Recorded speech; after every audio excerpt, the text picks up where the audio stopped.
Shalom, kasih karunia dan damai sejahtera dari Tuhan kita Yesus Kristus ada dalam kehidupan saudara semua. Kita berjumpa kembali dalam renungan mingguan hari ini, Jumat 27 Juni 2025. Renungan didasarkan dari Kisah Para Rasul 3 ayat 1 sampai dengan 10. Sebelum kita bersama merenungkan kebenaran sabdanya, mari kita menyatukan hati di dalam doa. Bapa yang penuh kasih, kami ucap syukur untuk setiap keindahan, kebaikan, kesegaran dan cinta kasih-Mu yang senantiasa kekal di dalam kehidupan kami. Kekekalan yang dari-Mu adalah pengharapan dan kekuatan kami untuk terus menjalani kehidupan ini. Untuk itu ya Tuhan Yesus, kami percaya kebenaran sabda-Mu yang hendak kami renungkan bersama adalah rengkuhan cinta-Mu yang kekal, supaya kami terus terpelihara iman dan pengharapan kami kini dan sepanjang masa dalam keselamatan yang dari-Mu.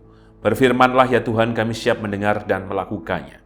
Dan kami mohon ampun ya Tuhan Yesus atas setiap dosa dan pelanggaran kami. Di dalam nama dan kuasa-Mu ya Tuhan Yesus, Sang sumber kehidupan dan keselamatan, kami naikkan doa ini dengan bersyukur dan percaya. Amin. Kisah Para Rasul 3 ayat 1 sampai dengan ke-10, demikian sabda Tuhan. Petrus menyembuhkan orang lumpuh. Pada suatu hari menjelang waktu sembahyang, yaitu pukul 3 petang, naiklah Petrus dan Yohanes ke bait Allah. Di situ ada seorang laki-laki yang lumpuh sejak lahirnya sehingga ia harus diusung. Tiap-tiap hari orang itu diletakkan dekat pintu gerbang bait Allah yang bernama Gerbang Indah untuk meminta sedekah kepada orang yang masuk ke dalam bait Allah. Ketika orang itu melihat bahwa Petrus dan Yohanes hendak masuk ke bait Allah, ia meminta sedekah. Mereka menatap dia dan Petrus berkata, "Lihatlah kepada kami." Lalu orang itu menatap mereka dan dengan harapan akan mendapat sesuatu dari mereka. Tetapi Petrus berkata, "Emas dan perak tidak ada padaku, tetapi apa yang kupunyai kuberikan kepadamu. Demi nama Yesus Kristus, orang Nazaret itu, berjalanlah." Lalu ia memegang tangan kanan orang itu dan membantu dia berdiri. Seketika itu juga kuatlah kaki dan mata kaki orang itu. Ia melonjak berdiri lalu berjalan kian kemari dan mengikuti mereka ke dalam bait Allah. Berjalan dan melompat-lompat serta memuji Allah. Seluruh rakyat itu melihat dia berjalan sambil memuji Allah. Lalu mereka mengenal dia sebagai orang yang biasanya duduk meminta sedekah di gerbang indah bait Allah. Sehingga mereka takjub dan tercengang tentang apa yang telah terjadi padanya. Berbahagialah kita yang merenungkan sabda Tuhan dan berbahagialah kita yang percaya. Haleluya. Amin. Eyang Kakung, Eyang Putri, Bapak Ibu Saudara dan anak-anak, tema renungan mingguan hari ini Jumat 27 Juni 2025 adalah mendapat sesuatu. Jika kita perhatikan secara khusus ayat yang ke-10 dan ayat yang kedua, menarik tentang apa yang dilakukan oleh orang lumpuh dalam kesehariannya. Kita coba perhatikan kembali ayat yang kedua. Tiap-tiap hari orang itu diletakkan dekat pintu gerbang bait Allah yang bernama Gerbang Indah untuk meminta sedekah kepada orang yang masuk ke dalam bait Allah. Lalu ayat yang ke-10.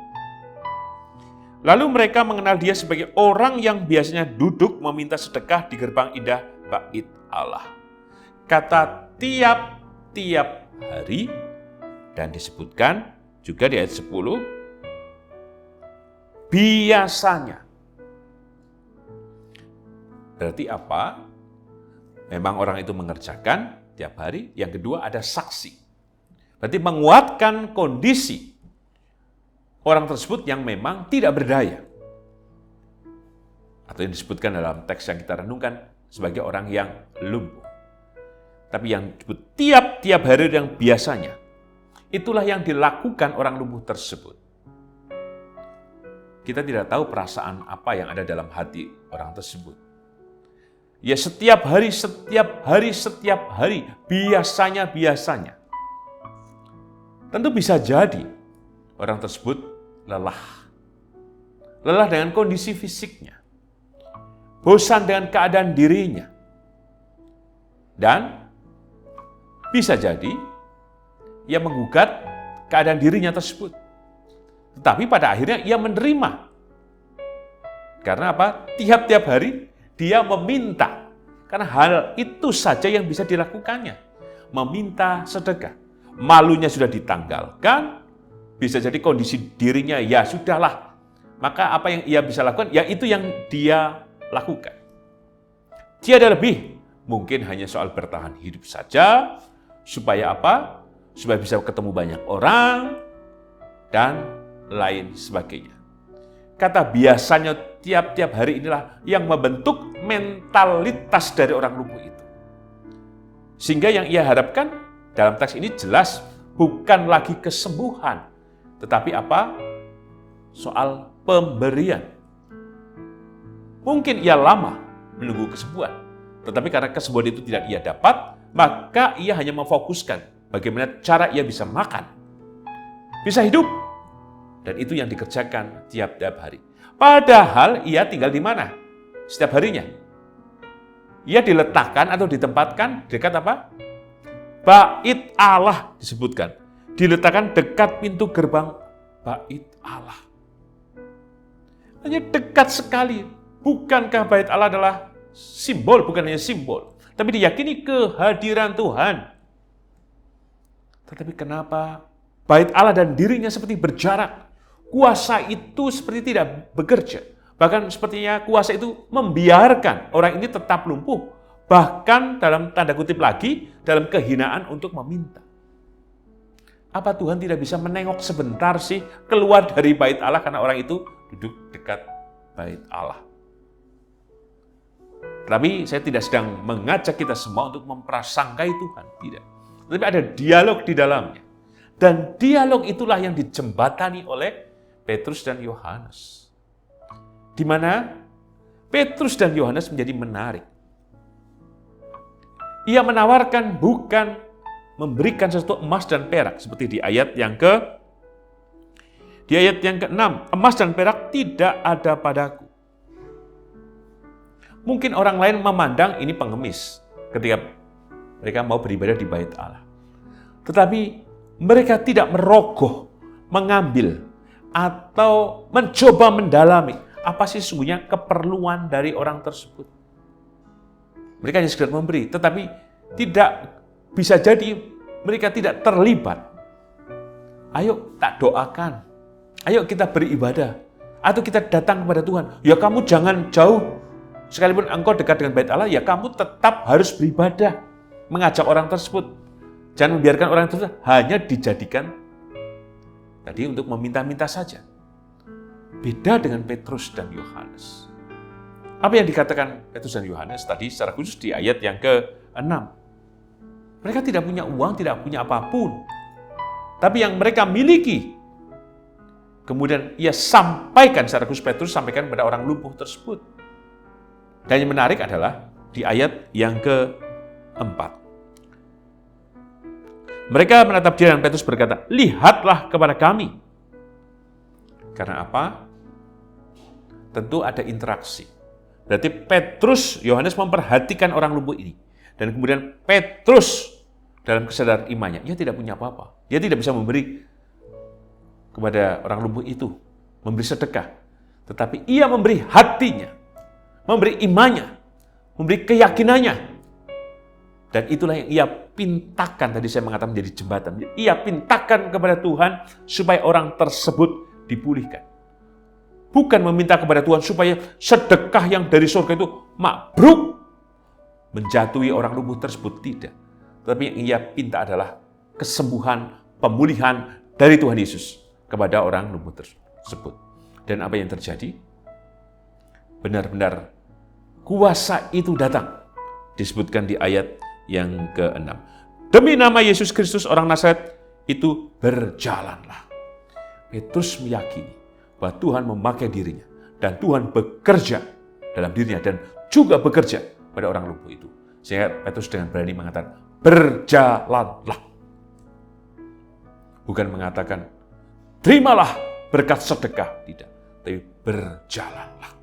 Karena dengan kata jalan, berarti orang itu bisa mengubahkan dirinya, yang tiap-tiap hari hanya meminta. Kata berjalan berarti apa? Membangkitkan orang itu untuk tiap-tiap hari tidak hanya meminta. Tidak lagi meminta bahkan masuk di bait Allah itu. Kembali dalam tiap-tiap harinya. Untuk apa? Bertahan hidup bukan dengan cara mengemis. Kata berjalan dan mengembalikan, mengubahkan, mentransformasi kehidupan orang lumpuh ini. Maka pesan apa yang kita terima dalam tema mendapat sesuatu? Yang pertama, kita semua punya pengharapan. Seperti halnya orang lumpuh ini. Bahkan mungkin kita terus mengemis, meminta berkat Tuhan senantiasa. Tapi apa yang terjadi? Tiap-tiap hari biasanya yang kita lakukan seperti belum mendapat sesuatu. Tapi hari ini, persis apa yang dikatakan Petrus kepada orang lumpuh itu. Lihatlah kepada kami. Untuk itu mari lihatlah kepada Tuhan. Memandang kepada Tuhan. Mungkin kita betul dekat dengan bait Allah, tetapi kita tidak masuk dalam bait Allah itu sendiri. Mungkin kita seperti bergereja, tapi kita tidak merasakan dan menemukan Tuhan. Tapi hari ini, lihatlah. Berarti kita memandang, fokus dalam kebesaran kita. Sehingga dalam kebesaran itu kita membuka diri. Untuk apa? Berjalan. Berjalan karena apa? Kuasa di dalam nama Tuhan kita, Yesus Kristus. Untuk itu, teruslah. Dekat, masuk, memandang kepada Kristus, dan percayalah pada kuasanya. Sehingga tiap-tiap hari kehidupan yang kita jalani bukan yang membosankan dalam kebiasaan yang melelahkan. Tapi kita diperbarui oleh karena kuasa yang dari Tuhan itu. Maka mintalah, lihatlah, dan percayalah. Pesan yang kedua dalam tema mendapat sesuatu. Kita perhatikan ayat yang ke-7. Lalu ia memegang tangan kanan orang itu dan membantu dia berdiri. Seketika itu juga kuatlah kaki dan mata kaki orang itu. Petrus tidak mengatakan, berjalanlah, terus melaku dewek. Orang itu dibiarkan saja. Wis jajal melaku baik, melaku dewek. Berjalan sendiri. Oh tidak. Yang dilakukan Petrus apa? Memegang tangan kanan orang itu dan membantu dia berdiri. Menarik. Dan apa yang terjadi? Orang tersebut disebutkan kuat kaki dan mata kakinya sehingga orang itu bisa berdiri bahkan berjalan. Demikian Tuhan. Tuhan juga memegang tangan kita. Bahkan membantu kita berdiri sehingga kuatlah kaki kita, kuatlah topangan kita, kuatlah kehidupan kita. Maka Tuhan juga tidak membiarkan kita berjalan sendiri atau berdiri sendiri. Oh tidak. Tetapi mendapat sesuatu berarti apa? Tuhan bekerja memampukan kita. Pertanyaannya, apakah kita mau kemudian memegang tangannya? Apakah kita mau kemudian ditopang supaya kita bangkit berdiri? Apakah kita juga mau dipulihkan kaki dan mata kaki kita untuk kuat berdiri? Untuk itu, mari kita terus percaya bahwa Tuhan dengan kuasanya sesungguhnya memampukan bukan hanya menyuruh kita berjalan, tetapi tangan kanannya, topangannya memampukan kita berdiri dan berjalan atas segala kehidupan yang kita jalani. Sebagai penutup dalam tema mendapat sesuatu, kita perhatikan ayat ke-8. Ia melonjak, berdiri lalu berjalan kian kemari dan mengikuti mereka ke dalam bait Allah, berjalan dan melompat-lompat serta memuji Allah. Apa yang terjadi? Tadi orang lumpuh ini hanya dekat bait Allah. Tapi ketika ia sembuh, ia tidak hanya berdiri di luar dekat bait Allah, tapi ia masuk ke bait Allah. Untuk apa? Memuji, melompat-lompat, dan memuliakan nama Tuhan. Demikian juga atas kehidupan kita. Sesungguhnya kita telah mendapat sesuatu dari Tuhan. Maka teruslah kita memuji Allah. memuji Tuhan kita Yesus Kristus. Dan terus menyuarakan dalam seruan kita untuk terus berserah, percaya dan bersyukur. Kita harus terus masuk dan masuk. Bukan hanya mengambil jarak dan meminta. Tetapi justru yang kita lakukan adalah masuk ke bait Allah. Masuk dalam kehidupan bersama dengan Tuhan. Dan yakinlah, kita akan mendapat sesuatu yang dari Tuhan. Tuhan Yesus memberkati. Amin. Mari kita menyatukan hati di dalam doa. Bapa yang penuh kasih, kami ucap syukur kebenaran sabda-Mu telah kami terima. Mendapat sesuatu tentu pengalaman Petrus dan Yohanes. Pengalaman orang lumpuh adalah pengalaman kami. Petrus bisa mengatakan, di dalam nama-Mu berjalanlah, karena ia telah masuk, telah bersama dan merasakan kehadiran-Mu Tuhan. Dan ia mendapat sesuatu, yaitu kuasa kasih dan keselamatan dari-Mu. Demikian juga orang lumpuh yang telah berjalan. Ia bukan hanya duduk dekat bait Allah, tapi ia telah masuk bait Allah, sehingga ia memuji-muji kebesaran-Mu ya Tuhan.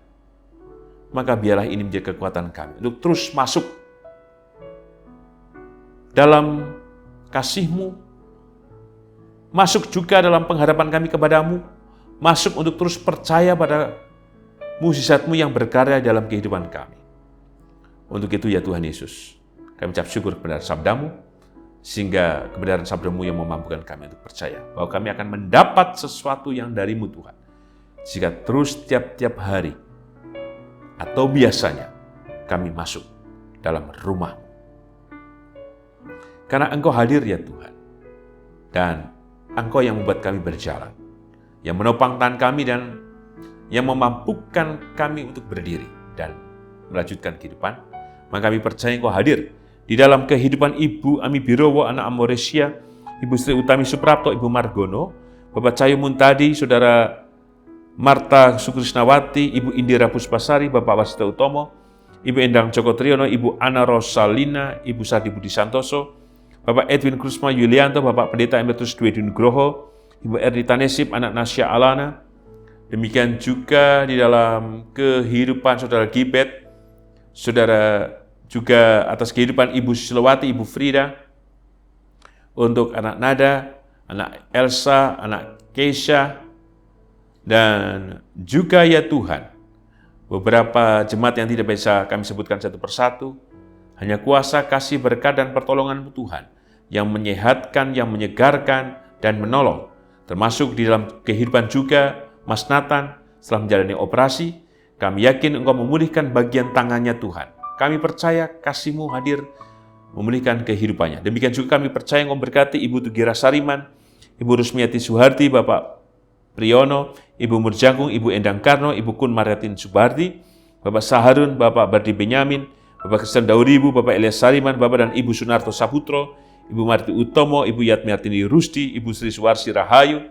Berkati tolonglah Tuhan, kasih setiap pertolongan dan berkat-Mu hadir dalam kehidupan hamba-Mu ini. Demikian juga Engkau memberkati ya Tuhan seluruh keluarga yang mendampingi, berikan kekuatan, kesabaran, ketabahan, dan berkat-Mu melimpah.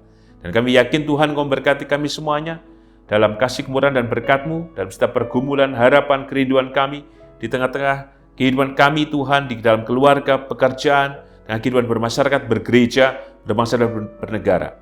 Sempurnalah kasih-Mu Tuhan yang mengurapi kami, dan kami yakin kuasa-Mu Tuhan yang memampukan kami untuk kembali kuat, bangkit, dan kami percaya yang dari-Mu Tuhan memulihkan segala sesuatunya di dalam kehidupan kami. Berkati setiap kehidupan anak dan cucu kami, dalam studi mereka, pekerjaan, rumah tangga mereka Tuhan.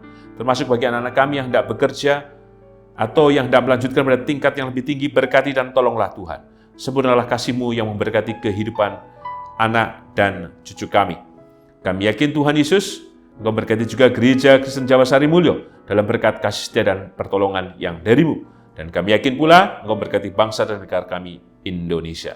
Inilah doa kami ya Tuhan Yesus yang kami naikkan dengan berserah, bersyukur, dan percaya hanya dalam nama-Mu dan kuasa-Mu ya Tuhan Yesus. Amin. Tuhan Yesus memberkati Eyang Kakung, Eyang Putri, Bapak Ibu Saudara, dan anak-anak kini dan sepanjang masa. Amin.